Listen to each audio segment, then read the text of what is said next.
Right Network. Mobilizing, countering the left, energizing the right. New Right Network, home of the New Right movement.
Good evening, everybody. Welcome to New Right Network tonight. Your host, Brian Smith and Kerry Smith. Giving you all the late-breaking news of the day, wrapping it all up, making sense of it all, exposing the fake news, giving you the real news. New Right Network tonight, that is our show. We are partnered with New Right Network, Smyth.tv. If you need any kind of information, you need to know anything, we've got a brand new website up and running. Thank you, Shadowed Spook, for all your help and assistance. Smyth.tv looks incredible. Awesome. Lots of great stuff there as well. So today's show, Friday. It's Friday feeling. Data Dump Friday, right? Right, Data Dump Friday. Haven't seen anything yet dumped, but I'm looking. Everybody's getting nervous. Scott Pressler tweeted out, said Mueller about ready to release. Oh, gosh. But we have good news on that, though, don't we? Oh, yeah. Well, I mean, it depends. The good news is for us, but the bad news is there's going to be some backlash. Good news for America. Yes. And democracy and the Republic and the Constitution and all of the above. Freedom for civilization. Right. And this reported by, I believe, CBS, breaking news today, no new indictments coming from Mueller. And there you go. So for you libs. Hold on. Can we do a victory lap? You heard it here first on Smith TV, 100%. We've been telling you this since December 11th, 2016. Right. And so the big news in my mind that we need to go over and rehash because I want you to feel good about the truth and what's really happening in America today.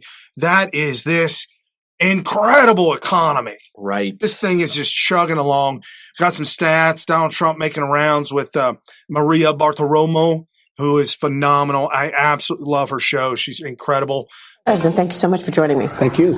Under your administration's policy, we've seen growth in the economy, in jobs, the stock market, but now the rest of the world is slowing. How are you going to keep this elevated growth going? Well, I just think it's happening. You look at what's going on with respect to China, or deal is coming along very well. We'll see what happens. But we're taking in billions and billions of dollars for the first time ever against China in the form of tariffs. I'm very happy with that, but I think the deal will probably happen. I think they need it very badly. Nobody's ever really seen anything quite like what's happening.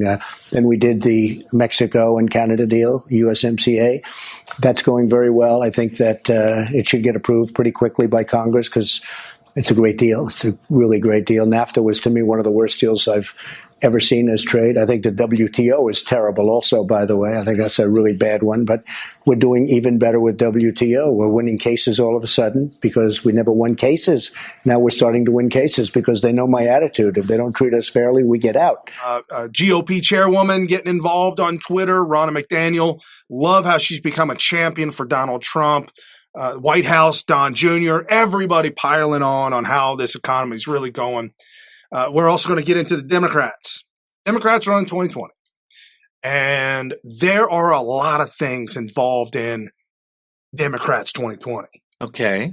Everything from Beto, which wasn't in the show notes, but I saw this.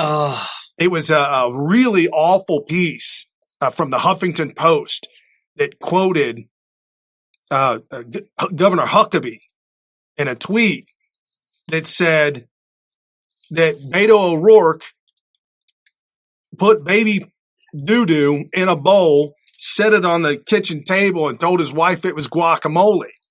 What? So they went to Beto and they asked him, and Beto said, sounds like something I do, but I can't remember if I did it or not.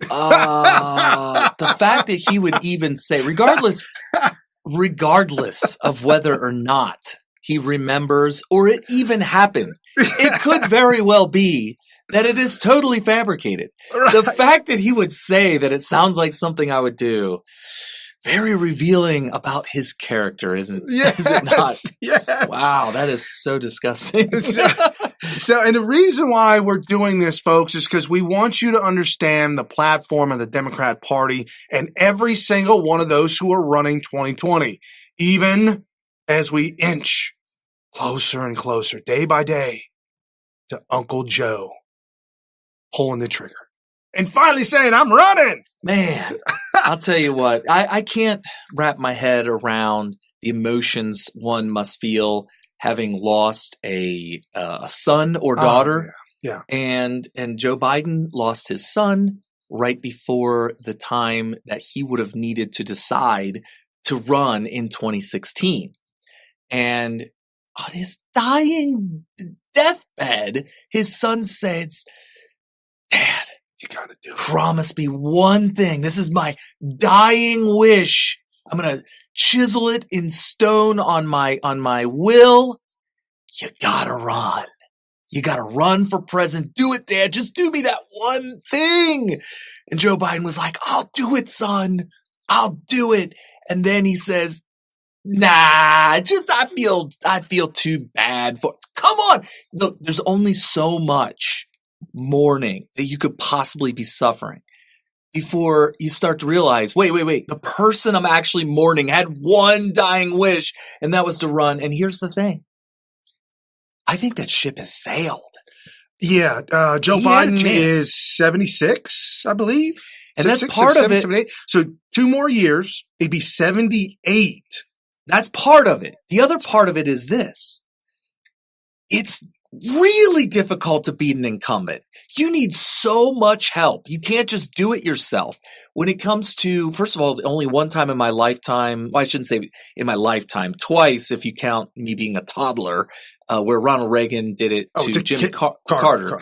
But that was a little extraordinary because the economy and America, as it were at the time, was really in shambles. We had gas lines and gas rationing. Jimmy Carter doing socialism, what socialism does. Right. Trying to dictate to the oil companies what they can and can't do. And they said, no, man. And doing the fireside chats with his sweater vest. And this is all before I was born. I had to hear about this later. But now we have George H.W. Bush. You mean he was doing a Mr. Rogers? You didn't know that? Oh, that was what he was known for. Okay, so this is a little bit before my time, but in case you didn't know, like I didn't know for so long, one of his things is I'm going to tweet to the public, without Twitter. So we have a president now who talks directly to the citizens through Twitter. Back then it was, I'm going to do what we call a fireside chat. And he would get the primetime cameras on him, and he'd cross his legs in front of a actual fireplace with the fire going. Oh, so in he a was sweater vest. So he was a beta. In a sweater vest. Oh. And so he did that. But then we had I'm surprised you didn't know about that. It was like the thing that was like his thing, I guess. The fireside chat. I may have and just forgotten about it. Yeah, wow. Mr. Rogers, sweater vest and all. I don't know if he stole the idea from Mr. Rogers or that sounds what. like a Mr. Rogers thing. Oh yeah. And for those of you millennials that are listening, Chippy, my neighbor.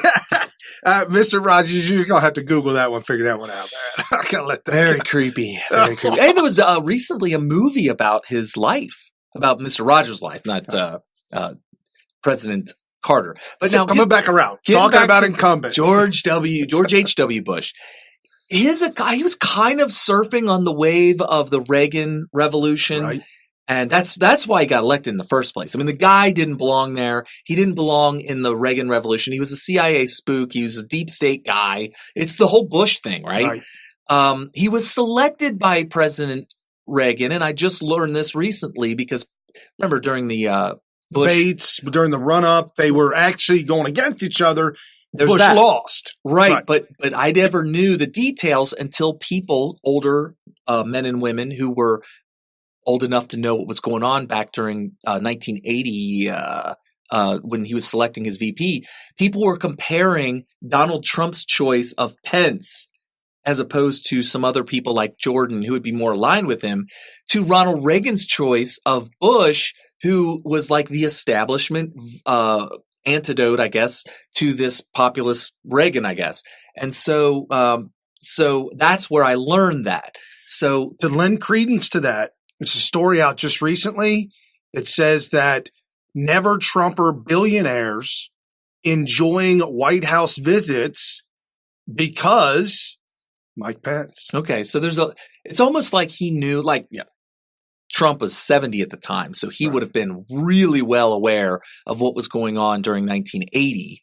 So he was tapping into that. Maybe he was trying to copy exactly what Reagan did. And we see that by the way, this is not bad or unprecedented. The Democrats are trying to replicate the Nixon administration through Trump. So it's like this battle between, no, I'm Reagan. No, you're Nixon. No, I'm Reagan. No, you're Nixon, going back and forth. Because they're trying to impeach him by making him into something, Nixon. Something that he's not. Right. And there are pictures of him shaking hands with Ronald Reagan and Donald Trump's father being so famous, if you will, in the business world of construction and Donald Trump coming up through that era.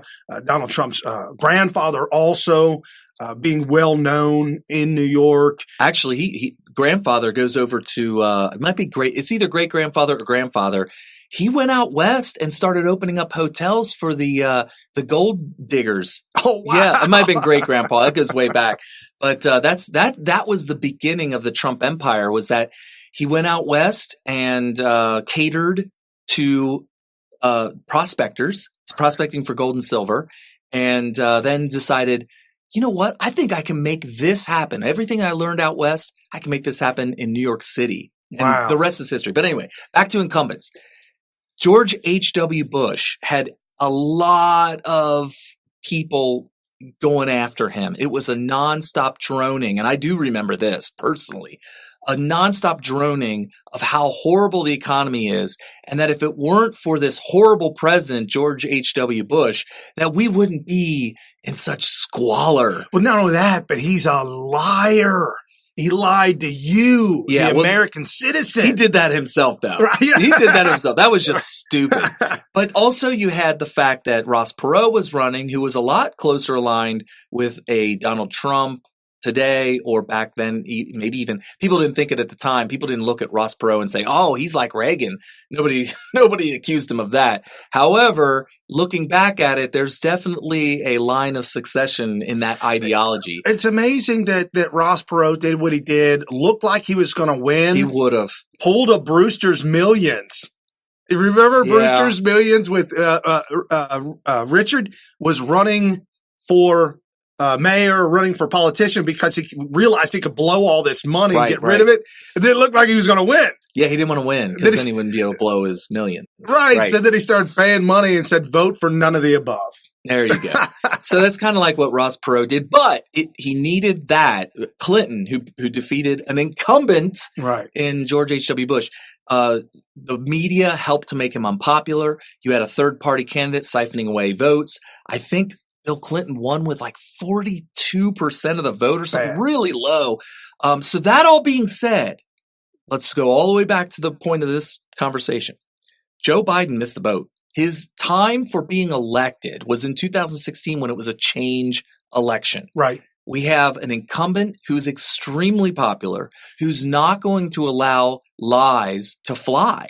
He's just not. He's going to combat every single time a headline comes out that's a lie. And so they're not going to be able to George H.W. Bush him.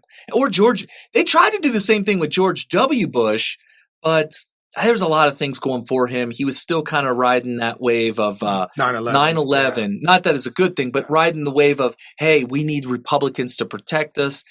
you have all these wars going on, and there was actually an argument, if you remember correctly, which I do, that we should not be changing horse midstream. No. I think that was an actual quote during the election cycle. Yeah, absolutely. That's a political quote. Do not change horses in midstream. Right. You also have the situation to where right now, and I've been throwing this around in my mind, maybe a conspiracy theory. Do you think it's possible that the Democrat Party approached Joe and said, Joe, you've been VP for 8 years. You've got yours. Okay. We already promised Hillary Clinton. Okay. She's already got the promise. Mm-hmm. She's going to be, you need to step aside. Yeah, but you mean, you're talking in 2016? Yeah. Oh, yeah. Yeah, I think so. Oh, you do? So you do think they said Joe, Uncle Joe? There's no doubt in my mind that a guy whose son is on his deathbed telling me, Dad, promise me, promise me you'll run, and not do it? He had to have some serious pressure. He's deep state. Read the book by Peter Schweitzer. I talked about it yesterday. It is just unbelievable how deep and dirty all of these people are. We all know, we've always said all our lives, vote for the lesser of two evils when it comes to a politician. They never deliver for us. Yeah. They never stick up for us. I think that honestly, Joe Biden was told this. Listen, Joe, I know what your son said. I know he wants you to run, and he's gone now, and you have to fulfill your promise and all that. But I'm just going to be honest with you. And you're a political veteran. You know how this works. I just have to let you know right now, you're going to get zero support from us at the DNC. And with that being happening, you saw what happened to Bernie. They did to him exactly what they wanted to do to him, which was make it. And by the way, I'm not stealing this take. This is a Rush Limbaugh take. I'll give him credit. Make it look like Clinton won the trial by fire. Yes. She needed something to go through, something to fight for, and make it look like she won the nomination fair and square in a tough fought battle. It was all theater. Yeah, because when you see the electorates that were automatically given to her, not at first because they didn't want it to look like she's got a start of 1,000 to 0. Mm-hmm. You couldn't do that. But as the campaign slowly went on, they kept dumping more electorates on her. Freebies here, freebies there. Guaranteed electorate. Guarantees. Yeah. Oh, yeah. Guaranteed electors. And it was because of a very extremely corrupt DNC primary policy. And a lot of people don't know this, but the primaries are not run by the government. They're not a government thing. In fact, they don't even need to happen if the party doesn't want to. The party comes up with the process of nominating their party's nominee. Right. So for you to be able to vote and have a say in it is up to their discretion. Right. Seriously. I mean, if they wanted to come out and say, all right, guys, we went into the meeting hall and we had the white smoke coming up, and now we have black smoke coming up, kind of like they select the Pope. They come out and they say, all right, we decided it was going to be Clinton. If they wanted to do that, they could do that. Yes. No, agreed 100%. Well, they almost did it to Trump, the GOP. Almost did it to Trump. They tried to do it in the at the very end, and they were going to throw the electorates to Ted Cruz, and there was a lot at the convention. Yeah, at the convention, right. There was talk of it. It didn't. There was no actual attempt at it, but I think they were definitely. Dude, they were gaslighting us. They were getting us all fired. We were getting so. I think they throw the suggestion out there as a last ditch effort to see if there's political support test behind the waters. Test the waters. Test the waters. Like, let's just throw it out there. And if we don't get massive pushback, maybe we can actually go through with this. But of course, as you know, massive pushback. Too much pushback. Even my conservative father, who would never take any kind of aggressive stance to anybody in public, said that he'd take to the streets. Wow. Yeah. I would like to see that. I know. I'm just saying. So they just wasn't going to happen. But let's jump into the Democrats and see what they're doing for 2020. Donald Trump is toying with all of them, saying, I'm excited. I'm paraphrasing, by the way. I'm excited to see who's going to come up and who am I going to be able to go against, because this is going to be fun. And as we have it, we've got abortion front and center. We've got global warming next to it. We've got the hashtag walk away, hashtag Blexit, hashtag Jexodus. Oh, like Exodus? But that's the Jews? Leaving? Yeah. Okay. Jexodus. The Electoral College is still there. Well, I just throw this out there. Charlie Kirk, at Charlie Kirk, Kirk, tweeted out about Elizabeth Warren. She won't let the Electoral College thing go away. We got to abolish it. Gosh, that's so bad. In his tweet, he says, Elizabeth Warren's latest insane policy proposal to make sure every vote counts by eliminating the Electoral College in favor of the popular vote. It only took Hillary Clinton winning 57 counties to win the popular vote. I guess at E. Warren is okay ignoring the other 3,084. It's a little misleading because the counties don't really matter. It's arbitrary. It doesn't really counties. It doesn't mean anything. Well, it's the state. He's trying to make a point. Okay, so let me try to wrap your head around the point he was making. By counties, what he means is large metropolitan areas. So basically 57 large, densely populated metropolitan areas was enough to win. Yeah, 57 versus 3,084. Yeah. And those 3,084 are rural areas. And some of you might be saying, yeah, well, that's less people. There's less people in 3,084 counties than there is in 57 counties. Clearly, at least as far as who voted for Clinton. But the problem is that when you eliminate the Electoral College, you start to ignore those areas. Right. Flyover country, battleground states are now without the Electoral College, but there is no battleground states. Now there's battleground cities. Did Hillary even go to Michigan? I mean, there were states. There was a whole bunch of those battleground states that she lost that yeah. she did not go to. She didn't hardly do any rallies. She had Bernie Sanders doing them for her. Something like that. Which is nuts. Yeah. Folks, she had Bernie Sanders working like a dog. Yeah, but that's because Bernie Sanders could get the crowds in there. Hillary Clinton would show up at a giant field, stand on top of the back of a pickup truck, and there'd be 25 people there. And most of them were media or handlers. Right, and so did her VP. That was a sad state of affairs. He was in the back of a truck too, a truck bed, and the people that were there was the media. Yeah. Oh, you were talking about Tin Kaine. There's just the media was there. Yeah. The problem is that nobody likes her. No. Like Joe Biden's scary because he's a very likable person. If I were given the opportunity to go have a beer with him, I would take it in a heartbeat because he's a cool guy. But I'll tell you right now, I'm not going to no after party with that one. No. I would remain in a public place at all times, and I would make sure that I was that I opened my own bottle, yes, and that I kept it on me. I learned that from my sister. See, I don't know how hard it is to be a woman. My sister was like, I took my eyes off that drink, and it's like full. Yeah. She's at a public, I don't know if it's a club or if it was a bar, but it's very crowded.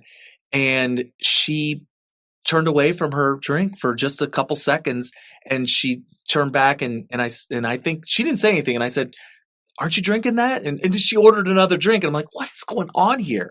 She's like, "I took my eyes off it for a couple seconds. Won't do it." She's very street smart. For those of you that live in New York City or probably Chicago, San Francisco, you might be able to relate with me in Los Angeles. Okay. Especially in WeHo. Okay. West Hollywood, as a man, if you're at any kind of establishment that serves any kind of adult beverage, you will see glasses up and down the bar with the coaster that it sits on on top of the drink. Okay. What does that mean? That means that the guy has left to go to the bathroom and is coming back. Oh, so you're having the bartender watch it for you. Yes. Not only that, in the Midwest, they have shelves in the bathroom right next to the urinal. Well, okay, that's you take fine. it in there with you, and then you. But here's the thing: as a guy, you've got to be as savvy as a girl because you could get the Mickey. So because of the alternative lifestyle out there. Maybe I'm naive, being a guy, realizing that I could have Joe Biden show up and have slip problems. you a Mickey. Have problems.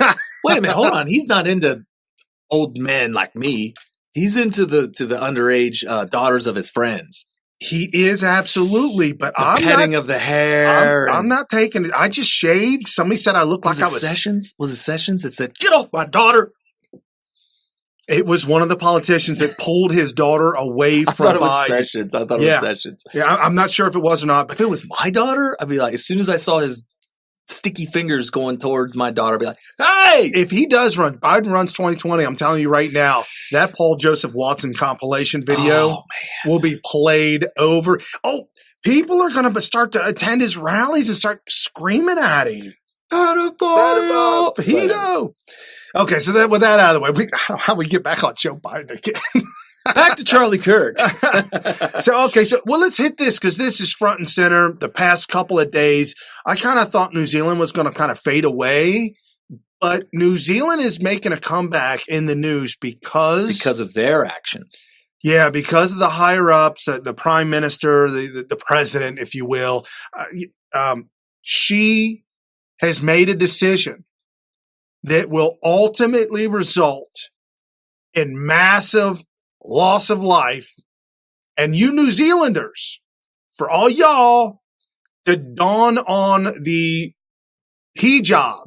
Oh, yeah. In solidarity, but in solidarity for Muslims, you don't know what Muslim and Islam is all about. Well, we'll find out. I mean, here's the way I interpret that. So I see them all saying, oh my gosh, all these Muslims were killed in our country at these mosques and you know, some killer did it because of religious reasons. They didn't like Muslims, so they went and started blasting, you know, randomly people in the mosque.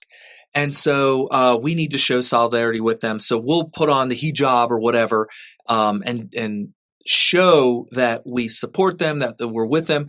The way I look at it is this, is how are the Muslims, at least in the region, but more likely overall, how are they going to view that? Are they going to view it as, wow, maybe we should listen to them and not be so aggressive in the retaliations or just whatever, any kind of violence towards them, and listen to them.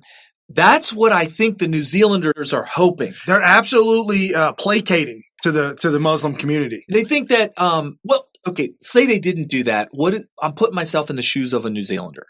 They've got to be thinking, gosh, if we don't show them that we are totally cool with them, we're totally cool with their religion, their culture, and everything like that, they may interpret that as the need to retaliate with in-kind violence, which is just shooting up non-Muslims, right? And so if it doesn't go the way they hope and anticipate and are trying to go, where do they go from there? Now it's a big what if. Maybe nothing happens, but I think that there's going to be people, and I'm not just saying in New Zealand. There could be a massive attack by Muslims on non-Muslims somewhere else in the world, and whoever does it could very well say, this is for my brothers in New Zealand or whatever, and do it as a retaliation attack. How will the New Zealanders who are trying to show solidarity with Islam in their country going to react to the fact that maybe it didn't work at all? Well, the mainstream media is not showing you what's going on in Nigeria. They're not showing you what Boko Haram, you remember that guy, right? That crew, Boko Haram? Oh, they're slaughtering more Christians, a tune of dozens and dozens, all over social media, if you will, the new media outlets like us, Paul Joseph Watson, Mark Dice, Jack Posobiec, some of the guys and the ladies that are out there that are doing the exact same thing are exposing that hundreds and hundreds of Christians being slaughtered and murdered on a regular basis. Not a single outlet covering it. This tweet by @SkeeterPence. I know there's a lot of people mourning what happened in New Zealand, but I really wish mainstream media would cover this too. Right. Persecution of Christians in Nigeria. YouTube clip, please. This is the woman that has America,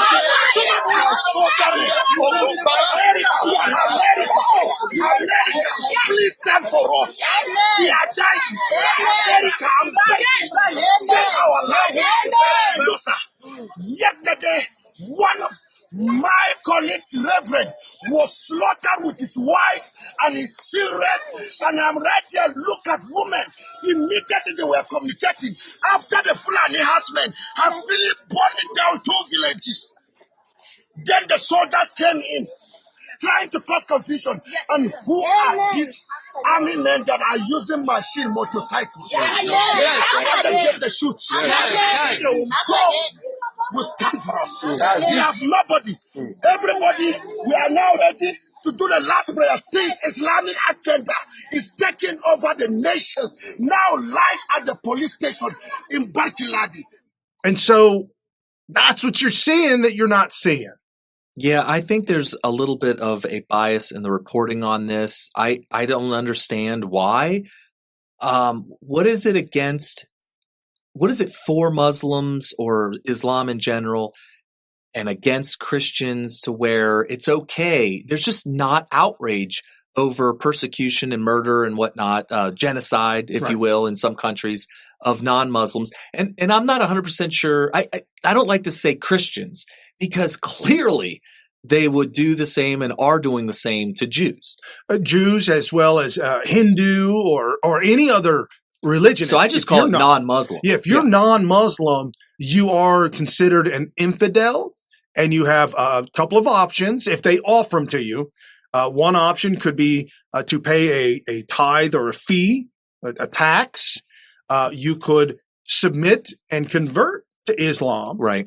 Or you could lose your head. And I think that that's what the main thing is. If you look at the difference between Christianity and Islam when it comes to evangelizing, which is like a very important part of a lot of these religions, which is why they spread, is that Christians go around and try to win a debate and evangelize you that way. Like, hey, this is why the Bible is true and right, and you should be following it, and you should be worshiping God in our way with the Bible.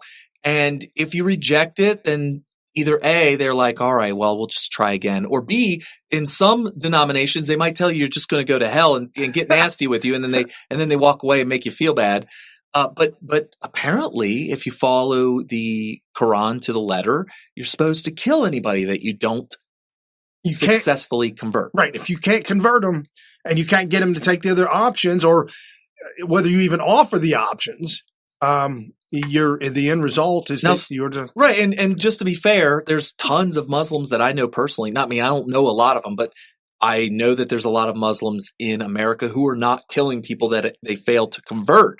So there are people that are obviously saying, well, I'm not going to follow that exact line of the Quran. But, it is what it is. In that case, Brigitte Gabriel answered that by saying, yes, I understand the majority of Muslims are peaceful. Right. The majority of Nazis were peaceful. The majority of Japanese during World War II were peaceful. It's the peaceful ones that need to stand up against the violent ones, condemn the violence, and say, we've got to stop this. That's not happening, and that's key. Right. And this at Education for Libs, people in New Zealand are now wearing headscarves to show their support for Muslims now. Wow. They have 1.2 million guns, and in 2017, there were only 35 murders. Wow. That's a 0.00002% ratio. New Zealand has peacefully bowed down to the globalist and the sword of Islam. They are lost. Yeah, people are saying people don't understand, and I feel like a broken record on Smyth TV sometimes because I do have to repeat little lessons over and over and over again each episode. Not every single episode, but here's what nobody's getting right about New Zealand and their gun ban. With very, very limited exceptions for hunting, you can own like a tiny little 22. Well, yeah, the the president, I'll just call it the president of New Zealand said that any assault rifle or any assault weapon that was used during this shooting, which makes no sense, will be banned, which is a long rifle and a handgun. Well, I don't even know if she was that general about it. I think specifically if it's whatever kind of gun we're using, that specifically you can't use. If I was a gun manufacturer, I would try to sue, but I don't know the laws in New Zealand. They probably have no grounds. But in America, they would absolutely have grounds. But here's what everybody's missing about the gun ban in New Zealand. Everybody's like, oh, well, you have loss of freedom to possess a possession of your choice or whatever, to protect yourself from whatever it might be, somebody breaking in or somebody else that might have. Some people are saying, well, all the criminals are going to remain armed. Oh, yeah. There was one comment that was made that New Zealand just passes law that allows all criminals to own guns. Right. But here's what they're missing. You have to remember why the American founders gave us a Second Amendment to begin with. It was the reason. And it was hidden from me in school. I had to learn about it later because they absolutely would not teach you this in school. But it's because they were protecting themselves from their government. Right. And they knew that even though they were able to wrestle away control from Great Britain and create their own country, that not just they, but some future leader of their country could end up becoming oppressive, tyrannical, abusive one day in the future. Or maybe overthrow the country and the Constitution with a coup. Or just abolish the presidency and the Constitution just by executive order. I mean, any of that stuff can actually happen, can happen. What do you think would happen if Trump today were like, you know what? I'm going straight to the Constitution. I'm going to rip it in half and I'm going to declare that I am the king for life. And I dare you guys to do anything about it. I got the support of the military, law enforcement mostly. Anybody that doesn't, we're going to round them up immediately and get rid of them. Yeah, I mean, that kind of stuff could happen. Do I think Trump will do it? Absolutely not. I know there's liberals out there that disagree with me, but no, of course that's not going to happen with Trump. That's not who he is. But if he did, stop and do the mental, the thought experiment. What exactly is going to stop him? Do you think that the Congress has their own law enforcement agency that they can send to the White House to remove him? No. Well, I mean, look underneath Barack Obama. We were deathly afraid, and we were talking about this before the show. Remember, folks, dial this back. Remember, back in 2012, 2013, 2014, 2015, how absolutely depressed, probably the darkest years in my life personally, that we had absolutely lost control of our entire country. We knew the deep state was running covert ops, if you will. Right. We knew that the fix was in. The steal for the 25th Amendment under Barack Obama, I honestly believe he didn't do that because the powers that be had a sit down with him, Joe Biden, and Hillary Clinton. And the powers that be said, okay, I know you really want to do the 25th Amendment, but here's the thing. Those Bible thumpers and those gun toters, they're going to come out. cause a problem. And we don't need that right now because we've got the election sewn up. We're just going to do a peaceful transfer of power to Hillary. And then Uncle Joe speaks up and they're like, whoa, Joe. This ain't your place. This ain't your place. She outraised more money than any of us. She was able to garner more money from Russia, the Ukraine, China. Yeah. You all can't do what she's done. She would be our another foreign president. Right. And remember, Joe, as Secretary of State, she got more money for our party than anybody. Yikes. Right. So there's a lot of that corruption going on. Right. So the powers that be said that we're just going to do a peaceful transition right to Hillary, and we'll just keep doing this. And a Republican will never get elected. And if it does, it'll be it'll be a Bush person or something. And if it looks like we may not be able to win it fair and square, we'll just steal it with voter fraud. It'll be okay. We got this. It's foolproof. Right. Some of the folks that we talk with in our meetup group, one of the ladies, she's so smart. She's always DMing me on Twitter. Marsha, thank you so much, Marsha. After yesterday's show, we talked about the whole Russian collusion and the Ukraine and Russia and the DNC. Folks, realize that this was an intervention of God. Okay. Literally, God intervened in this because every single power that be in this world with the muscles beyond Arnold Schwarzenegger. I'm just saying the powers that be couldn't beat Trump. No. I mean, it was fix overwhelming. was in. It was overwhelming. The fix was in. The DNC was in. The RNC was I in. still believe that he won with 65%. 2/3 of the entire electorate, I believe, voted for Trump. And I think what you saw as a close election was fake. Right. I do. I mean, that's pretty conspiratorial. Right. Sorry about that. Well, there was that one poll that they did that did reflect that. They tried to repeat that same poll several months later and repeated it successfully. So it seems to me that 2/3 of the people were able to edge out a squeaky close election. Right. I think that they just ignored those key battleground states thinking that, they're going to go to Hillary anyway. And didn't happen. So I tweeted this out after CNN tweeted. I had to respond to them. So I responded to CNN by saying, literally Hitler. Okay. Exclamation, exclamation, exclamation.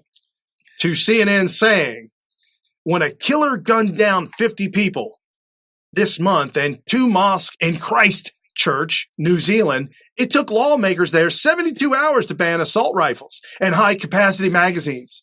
Here's how long it took the U.S. to react after recent mass shootings. They are literally saying that what New Zealand did in this article is the greatest thing next to sliced bread. Right. They did the best thing that they could possibly do. They were able to do it with a dictatorship, basically. Right. And folks, that is literally Hitler.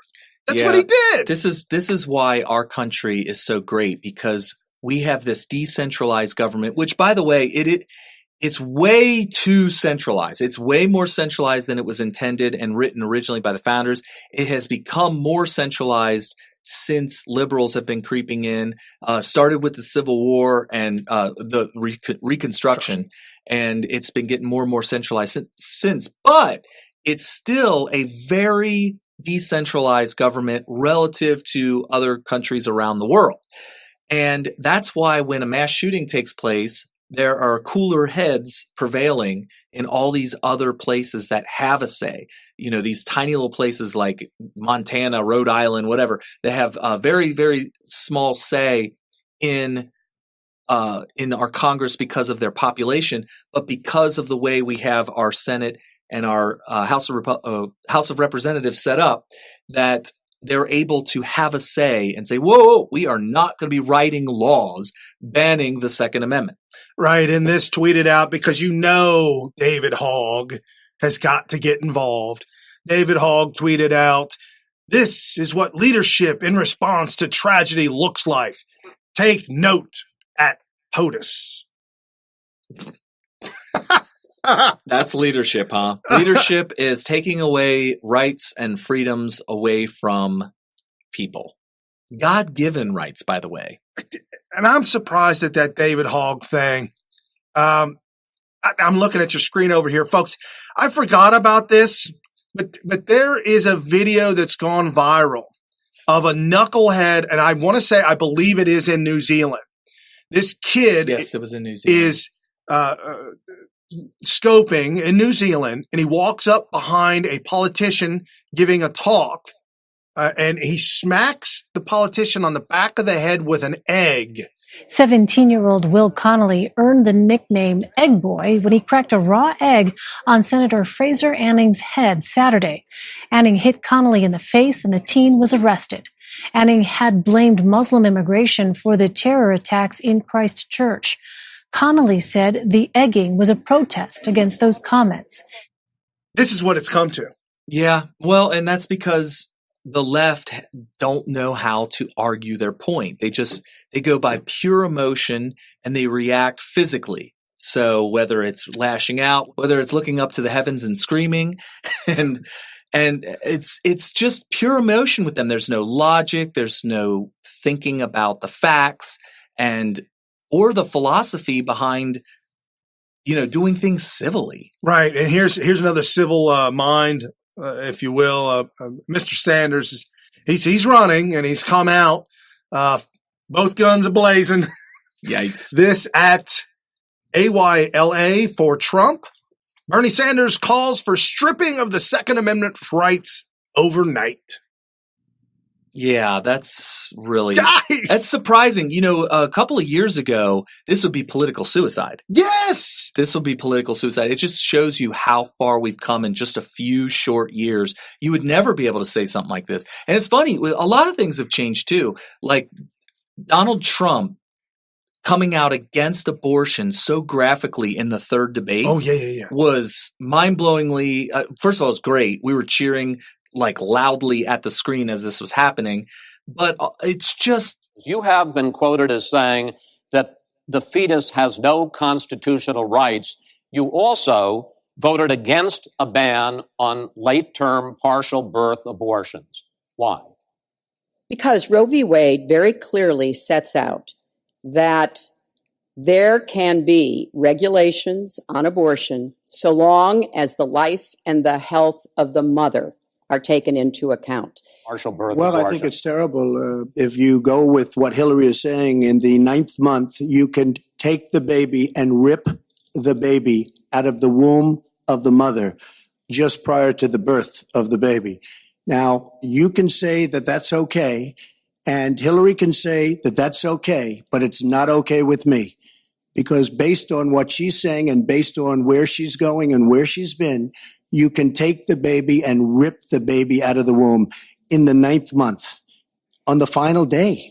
And that's not acceptable. Prior to that, it was considered the third rail. Now, I know a lot of people say, oh, no, Social Security is the third rail. Hey, that's going to soon not be the third rail. Right.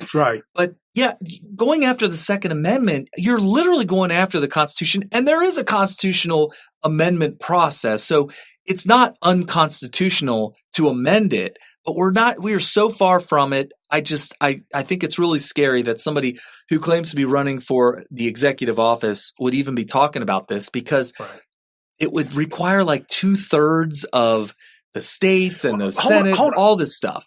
Not only would it require that, but he's going against Democrats. Yes, folks, there are hundreds of thousands of Democrats that own guns. Absolutely. Some of them aren't even criminals. No. Oh, zinger. Too far? Too soon? No, it's all good. And this by our good friend Hutch Bailey Jr., HutchBailieJr. If you live in New Zealand, keep your eyes to the sea. The wolf will be upon you soon. God help you. Yeah, and he's referring very cryptically to exactly what I just said, which is you get rid of your right to bear arms and you're on a definite time scale where the end will come soon. And it'll come from the government. The government will these people are power hungry. People that become politicians are very power hungry, and they're looking to gain the maximum amount of power before they're carted off to hell after they die. That's what they do. It's power. And sometimes they're limited by other people who are competing for the same piece of the pie, the power pie. Right. So some of it is that. But also they're kept at bay by the fact that pitchforks and torches are real. And without the tools necessary for the citizens to rise up and at least threaten those who try to abuse their power, your Hitlers, your Stalins and stuff like that, you end up with Hitlers and Stalins. And so that's what Hutch Bailey Jr. is saying, I believe, when he says your wolf is upon you soon. Yeah, he's also retweeting out Jim Hoft at Gateway Pundit, who posted an article on his website, thegatewaypundit.com. Crooked Hillary praises New Zealand Prime Minister swift gun grab following mosque shooting. Yes, that's right, folks. Hillary Clinton has praised the gun grab. So you've got Bernie Sanders praising the gun grab. Now you have Hillary. Hillary. Well, Hillary on the gun where grab. she's coming from now. I shouldn't say her. You know where all the Democrats are coming from. And this is nothing new. It's not like, oh, look what happened in New Zealand. We need to have a change. We need to think about whether or not it's wise to have a Second Amendment. No, they've always wanted to get rid of the Second Amendment. They just want to have power over as many people as possible, as much power as possible also. Right. And real quick, I just want to run through this real fast. The hashtag walk away, Blexit and Jexodus. This by Dr. Etiquette. I've never received so much racist attacks against me my whole life. I was brown. But as soon as I wore a MAGA hat, that's when it all started. God's work will prevail. And this video clip of a Hispanic girl giving a talk and her walk away. This is real, folks. We're seeing it everywhere.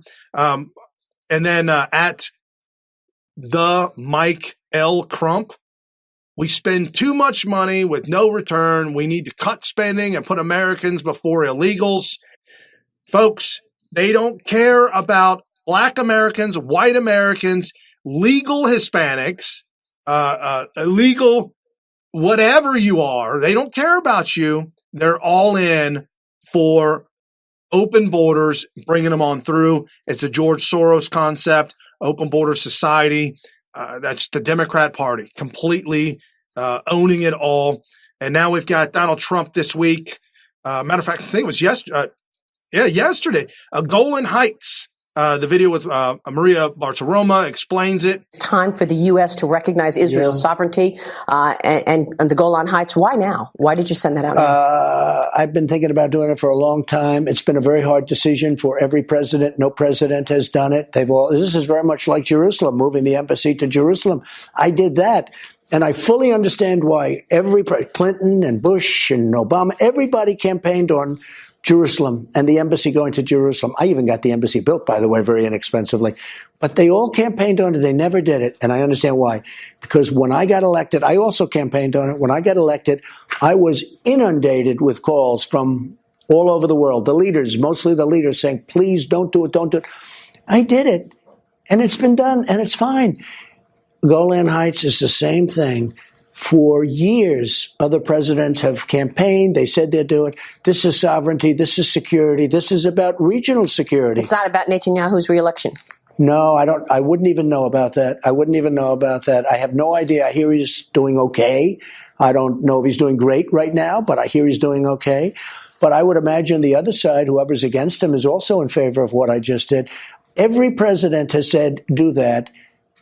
I'm the one that gets it done. And so Donald Trump is embracing and recognizing Golan Heights as that it is part of Israel. And we've got Lindsey Graham tweeting out, sad to see a great newspaper like at the Washington Post miss the significance of President Donald Trump's declaration of the Golan Heights as part of Israel.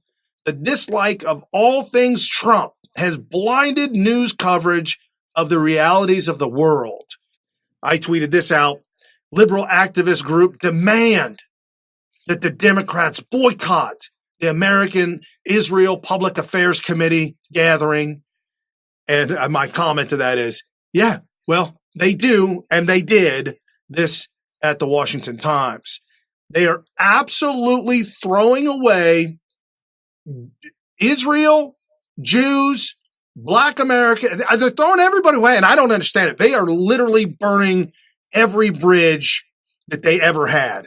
Yeah, I guess there'd be an argument made. Not very many people that I'm friends with on Twitter that I know of would say, well, hold on, Israel is its own country. And if you really are America first and making America great again, what are we talking about doing with so much support for Israel? I get that argument, although they kind of say it a little bit more anti-Semitic than that. It's more like, damn, I don't want to be supporting no Jews or whatever. So I guess what's the argument for, is there congruence between supporting Israel and being America first? 100%, 100%. Israel is surrounded by anti-capitalists, by anti-religion, Freedom of religion. Right. They are the only country over there in the Middle East. They're the only country where you are free to worship, to live, to do as you will, without being oppressed and persecuted with fines and stuff like that. Right.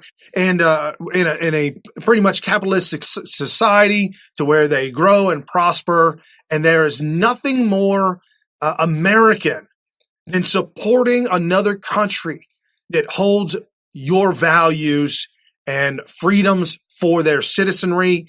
They are surrounded by Islam and oppressive governments forcing Sharia law. What if they were just be ransacked and defeated and converted to Islam and then just became an Islamic country and then that was it?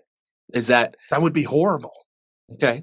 I mean, that would be absolutely obviously horrible. I would hate for that to happen, and I certainly think that we should support Israel as far as preventing that from happening. But the America First people, the isolationists, are like, hey, it didn't happen to America, whatever. There's people that are like that. It's a callous way of living, but there's people that are like, hey, where does it stop? Where does it stop? If we're supposed to show compassion to people who might be oppressed, where does it stop? Well, not so much oppressed, but if there's a beacon of light, a beacon of hope somewhere around the world that is mirroring us as Americans and our way of life, because there are cultures that are better than others. It might be controversial to say. I agree with Brian on that. There are cultures that are better than others, and we should absolutely support verbally, trade deal wise, helping each other, support those cultures that are the better culture. And by better, we mean are to the benefit of humanity in the form of freedom and all that kind of stuff. Right. And if you don't think that certain cultures are better than others, this is an individual I'm following, strangely enough, at Imam of Peace.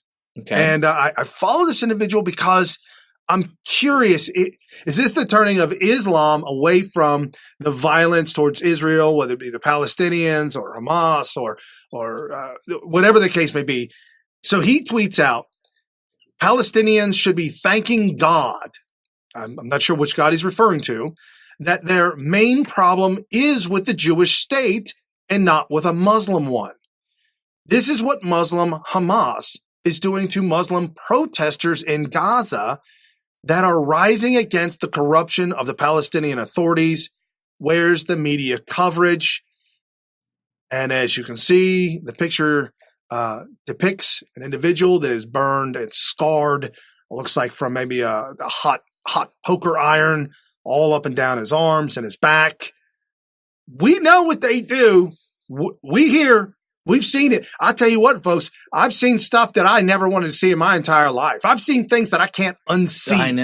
I know. Some of the worst stuff. Just thank God if you haven't seen it that you haven't seen it. Some of it's really stomach churning. Brutal. Right. Speaking about brutal, abortion on demand with the Democrats, at 4 American Cat, and that's the number 4 and KAT. Mississippi apparently joining with Ohio. Bans abortion after fetal heartbeat can be detected. Not sure how many states have done this, but I'm happy that it's getting done. Bravo, Mississippi. Baby lives matter, pro-life, Dems are baby killers. This article written by the BBC. I can only imagine, there's a lot of parallels and comparisons between the American Holocaust of abortion and slavery, which, by the way, there's probably millions of people who lived in America their whole life and died not knowing whether slavery was ever going to be abolished. And I just hope and pray that I get to see in my lifetime when the American Holocaust ends. And I kind of feel like these past couple of years that we might be finally turning and rounding the corner towards a day where America will stop murdering babies. The numbers are out there, the polling numbers of Gen Z, that's right after the millennials, that they are absolutely sickened by the thought of abortion. Not only that, but they're actually starting to abstain from free will of sex, if you will. Like, and that's all part of it. Sex is a sport. That's absolutely all part of it. And I think that that's great. It's going to make for a better society for us in America, for everybody. Right. I mean, I have a daughter. Brian has 2 daughters.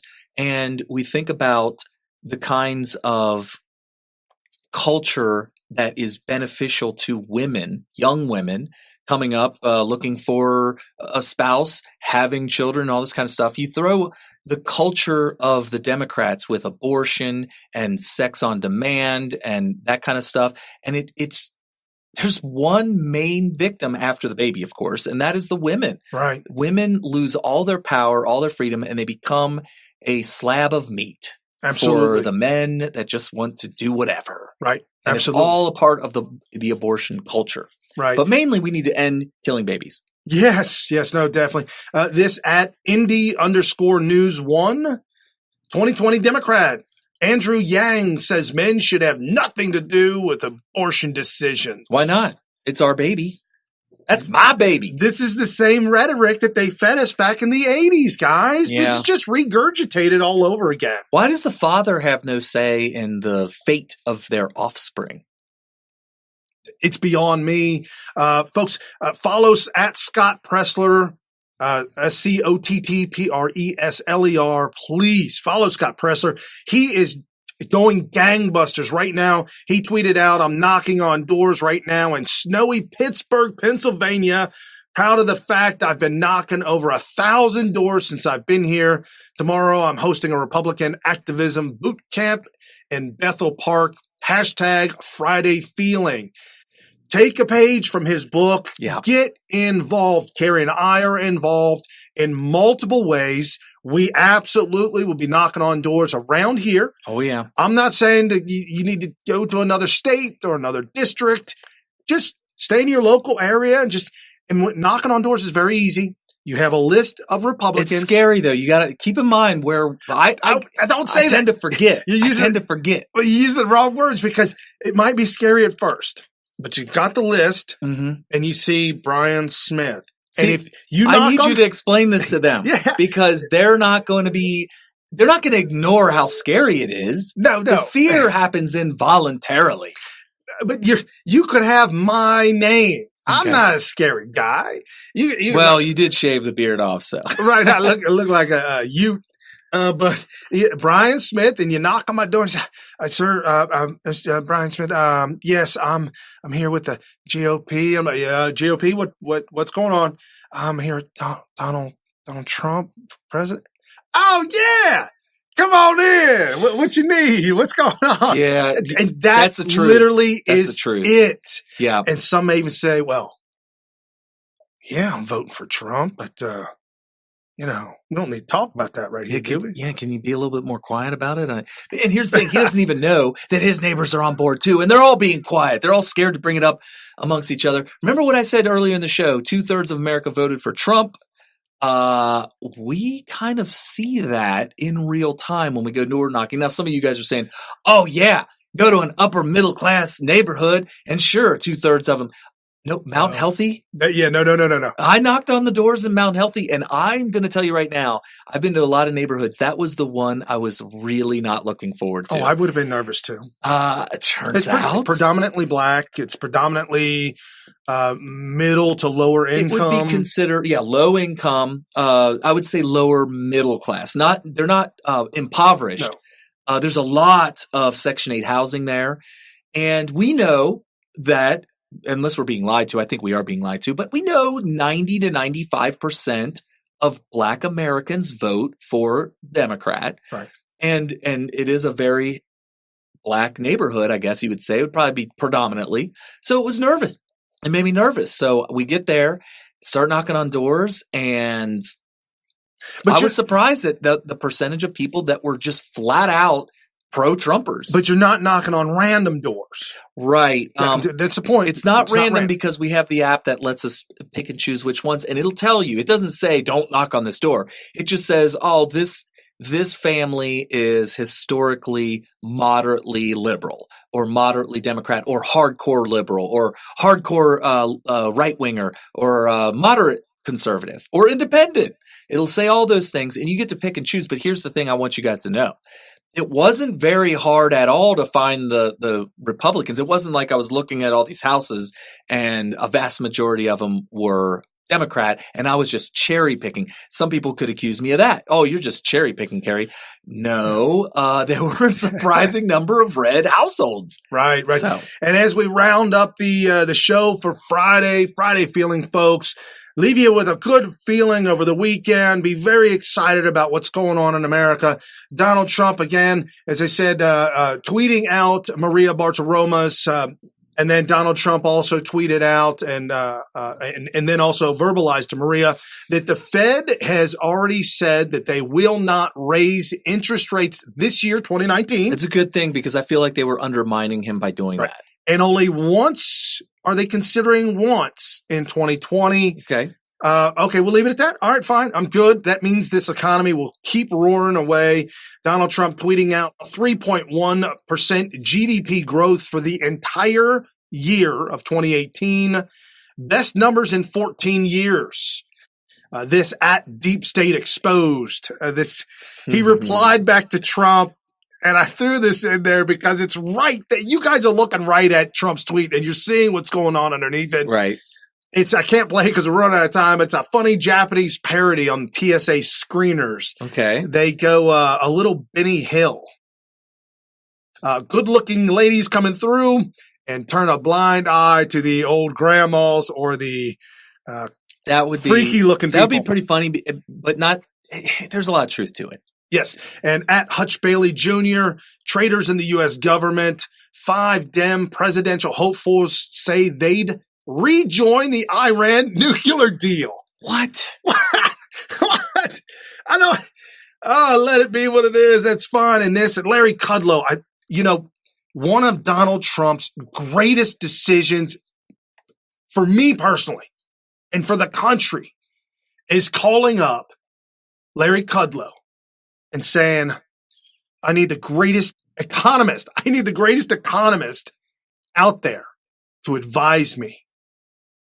I'd like to see if you're up for the job. Okay. And he said, yes, sir. Let's get this thing going. So here's Larry Kudlow on Lou Dobbs talking about Donald Trump rebuilding all of America. The never Trumpers on the right are having a tough couple of years here. And the people on the left are just going so far socialist, it's almost like they're not in the game. At one point today in the BRT, the president was talking about his policies, taxes, regulations, energy and trade, and so forth and so on.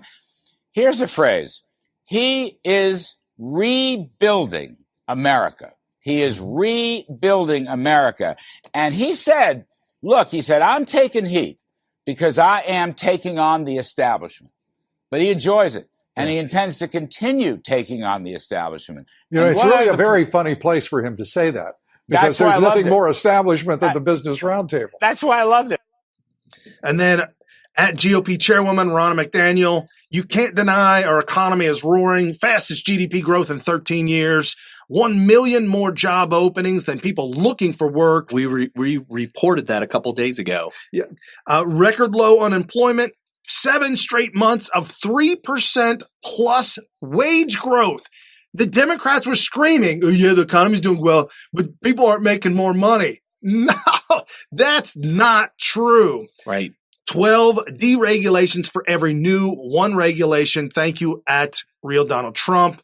And Don Jr. tweeted out, I guess there's the magic wand for you. Oh. Abracadabra, Obama. Oh, no.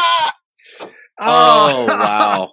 And then at the White House, presidential at Real Donald Trump's historic investments in our defense industry base keep 2 of his biggest promises to voters, rebuild our military and bring back American manufacturing. Absolutely. He slam dunked those promises. Absolutely. And that's the thing that people need to not take for granted. My entire lifetime, these politicians make promises and sometimes they have to kind of jump through fire hoops just to make the argument that they kind of roundabout indirectly did keep a promise. These are direct promises totally 100% kept. Like, he went all in on actually solving the problems and doing the things necessary that fulfill his actual promises word for word. Build the wall.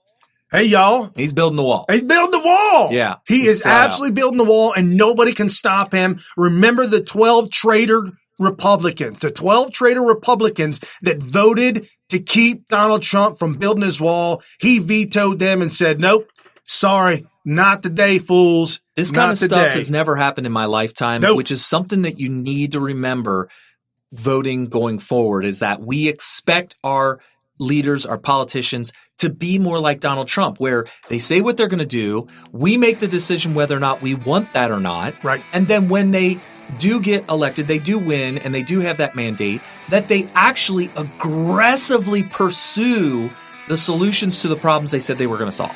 That's it. And folks, you're watching New Right Network tonight. Your host, Brian Smith and Carrie Smith, giving you all the real news, exposing the fake news of the day. Monday through Friday, 7 to 8 p.m. Eastern. It is Friday. Have a good night. Enjoy your weekend with your friends and family, knowing that we'll be back on Monday. Yeah, that's right. We'll be back on Monday. Then. All right. Peace out. See ya.